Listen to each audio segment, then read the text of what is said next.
Hello, good morning. তোমরা সবাই কেমন আছো? আশা করছি অনেক ভালো আছো আর সুস্থ আছো। আমিও ভালো আছি। আজ তোমাদের সাথে শেয়ার করব যে আমি দুপুরে আজকে কি রান্না করেছি। কি বলতে তেমন কিছুই না। করেছি হচ্ছে একটু বেগুন দিয়ে আলু দিয়ে হচ্ছে মাছের ঝোল পাতলা করে। আর সাথে একটু চা খেতে রান্না করছিলাম আর গান শুনতে। তো এখানে আমার মাছের ঝোলটা রান্না করা কমপ্লিট হয়ে গেছে। তো জিরে বাটা দিয়ে করেছি। তারপর মেন রান্না যেটা তোমাদের সাথে শেয়ার করার জন্যই আজকে ভিডিওটা বানানো আরকি, ফুলকপির ভর্তা। তো চলো কি করে করলাম সেটাই দেখাই। প্রথমে পেঁয়াজ কুচি, তার মধ্যে দিয়ে দিলাম রসুন কুচি আর চেরা কাঁচা লঙ্কা, দিয়ে ফুলকপিটা দিয়ে দিলাম আর সাথে দিলাম নুন আর হলুদ গুঁড়ো দিয়ে ভালো করে এটাকে কষিয়ে নিতে হবে। তো কষিয়ে নিয়ে আমি মিক্সিতে পেস্ট করে নিলাম।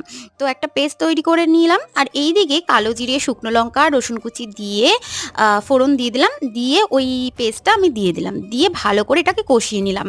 আহা, খেতে যা হয়েছে না! তোমরা কিন্তু ফুলকপিটা ভালো করে ভাপিয়ে নেবে, নাহলে গ্যাস হয়ে যাবে। খেতে অসাম হয়েছিল, তোমরা একবার ট্রাই করো কিন্তু।